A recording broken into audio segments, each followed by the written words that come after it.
शुमाइला, क्या बात है? अभी तक खाना क्यों नहीं बना? जाओ, रमला से कहो कि खाना बनाए जल्दी से। और हाँ, उसे बोलो अच्छा सा खाना बनाए। असजद और जुनेद को पहले भी उसके हाथ का बना हुआ खाना पसंद नहीं आता। मैं तो खुद बड़ी मुश्किल से हलक से गुजारती हूँ। पता नहीं इतना बदमज़ा खाना क्यों बनाती है। तुम्हें मैंने कहा तो है शुमाइला कि तुम अपनी तरह उसे खाना बनाना सिखाओ।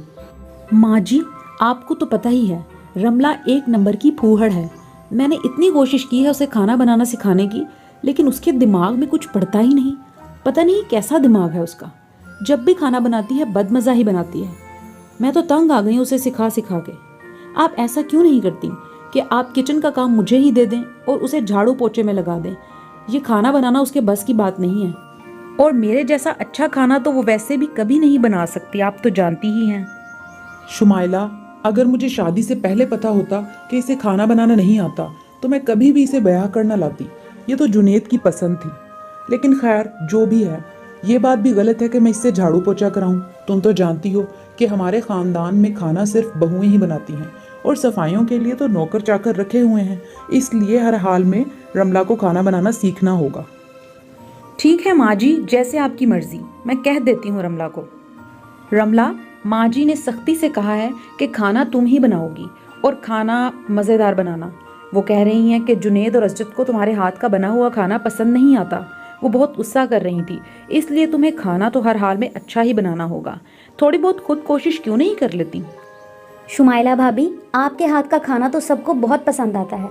आपके हाथ में बहुत जायका है। लेकिन आप मुझे खाना बनाना क्यों नहीं सिखाती? आप तो जानती हैं कि मेरे घर में कोई नहीं था जो मुझे सिखाता, और माँ जी ने भी तो यही कहा है कि आप मुझे सिखा दें। तो आप मुझे खाना क्यों नहीं बनाना सिखाती? प्लीज़ सिखा दें। अरे रमला बीबी, तुमने मुझे इतनी बेवकूफ़ समझा है कि मैं अपने हाथ का जायका और हुनर तुम्हें सौंप दूं? हरगिज़ ऐसा नहीं हो सकता। तुम चाहती हो कि तुम मेरी जगह ले लो। जो खाने में बल्ले बल्ले मेरी होती है वो तुम्हारी हो? ऐसा तो कभी नहीं होगा।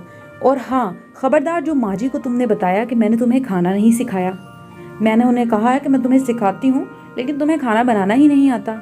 इसलिए जो भी करना है तुम्हें खुद करना है। मैं अपना हुनर किसी को नहीं दूंगी। आई समझ? अब जाओ और जाकर खाना बनाओ। असजद वाले आते होंगे। ऐ अल्लाह पाक, तू तो जानता है कि मेरे घर में कोई नहीं था जो मुझे खाना बनाना सिखाता, और यहाँ पे शुमाइला भाभी भी नहीं सिखा रही। मैं खुद ही कोशिश कर रही हूँ, लेकिन मैं अपनी कोशिशों में कामयाब नहीं हो पा रही। या अल्लाह, तू मेरी मदद कर दे। किसी तरह मेरे हाथ में भी शुमाइला भाभी जैसा जायका आ जाए कि सब लोग मेरे खाने की भी तारीफ़ करें। मैं इतनी कोशिश करती हूँ, लेकिन एंड में मुझे डांट ही पड़ती है।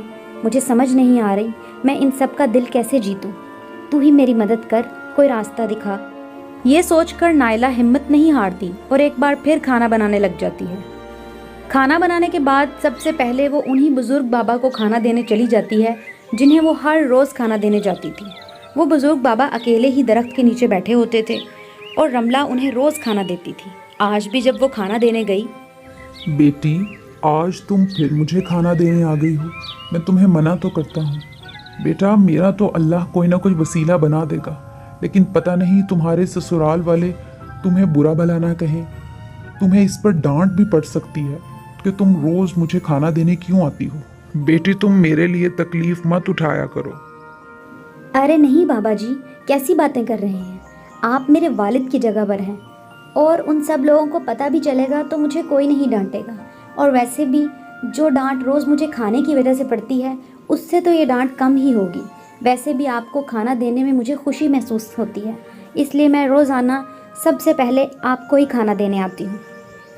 क्यों बेटी, तुम्हें रोज़ाना डांट क्यों पड़ती है? और तुम इतनी परेशान दिखाई दे रही हो, क्या वजह है? मुझे बताओ।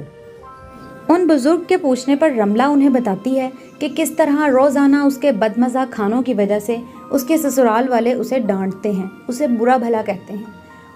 उसके बाद रमला को याद आता है कि वो खाना बनाने के बाद सीधा यहीं पर आ गई और घर में किसी को खाना देकर ही नहीं आई। वो ये सोचकर और भी परेशान हो जाती है कि कहीं उसे इस बात पर भी डांट ना पड़ जाए। इसलिए वो बाबा जी को दास्तान सुनाने के बाद खाना वहाँ पर रखकर घर की तरफ चल पड़ती है। अरे रमला, कहाँ रह गई थी तुम? इतनी देर लगा दी। सब लोग खाने का इंतज़ार कर रहे हैं, अब जल्दी से खाना लगा दो। जी भाभी, बस वो मुझे थोड़ी सी देर हो गई। आप परेशान ना हो, मैं अभी खाना लगाती हूँ। उसके बाद रमला सबको खाना डालकर देती है। सब लोग खाना खाने लगते हैं, लेकिन खाना फिर से किसी को पसंद नहीं आता और फिर से रमला को हमेशा की तरह डांट सुननी पड़ती है। अरे रमला, क्या हो गया है तुम्हें? दिन ब दिन तुम्हारे हाथ का जायका और ज़्यादा ख़राब होता जा रहा है। इतना बदमज़ा खाना कैसे खाएं हम लोग? तुम्हें क्यों समझ में नहीं आता? आज के बाद तुम खाना नहीं बनाओगी, सिर्फ और सिर्फ शुमाइला भाभी खाना बनाएगी। सुना तुमने? अगले दिन रमला फिर से उन बुजुर्ग को खाना देने चली जाती है। जब वो वापस आने लगती है तो वो बुजुर्ग उसके हाथ में एक चाट मसाले की डिब्बी थमा देते हैं। बेटी, तुम दिल की बहुत अच्छी हो। तुम आज तक मेरे लिए खाना लाती रही हो, लेकिन मैं तुम्हारे लिए कुछ नहीं कर सका। तुम इतनी परेशान रही, लेकिन अब मेरे पास तुम्हारी परेशानी का हल है। ये चाट मसाला कोई आम मसाला नहीं है। बस जब भी तुमने कोई भी खाना बनाना है, ये मसाला उसके अंदर थोड़ा सा डाल देना। फिर तुम्हारा खाना इतना लजीज होगा, इतना मज़े का होगा कि कोई भी हाथ नहीं छुड़ा पाएगा और सब लोग तारीफ करेंगे। रमला ये बात सुनकर बहुत खुश होती है और खुशी खुशी वो डिब्बियाँ लेकर घर चली जाती है। अगले दिन रमला ने फिर से खाना बनाया और खाने में चाट मसाला मिलाकर दिया। सब लोगों को खाना इतना पसंद आया कि किसी का हाथ ही नहीं रुक रहा था। सब लोग तारीफ कर रहे थे। अरे रमला बेटी, तुम्हारे हाथ में एकदम से इतना जादू कैसे आ गया? इतना मज़े का खाना तो आज तक शुमाइला भी नहीं बना सकी। मैं बहुत खुश हूँ कि तुम भी खाना बनाना सीख ही गई। आज से रोज़ाना तुम इतना ही लजीज खाना बनाना। मैं बहुत खुश हूँ। उसके बाद हर रोज़ रमला से खाने की फरमाइश की जाती और शुमाइला की जगह रमला के खाने की बल्ले बल्ले होने लगी। लेकिन कोई भी नहीं जान सका कि आखिर इसके पीछे राज क्या है। और रमला हमेशा उस चाट मसाले की डिब्बी को संभाल कर रखती और खाने में मिलाती रहती। इस तरह रमला की ज़िंदगी भी अब आसान हो गई थी। अब रमला को भी सुख का सांस आ गया था। उसने अल्लाह का बहुत बहुत शुक्र अदा किया।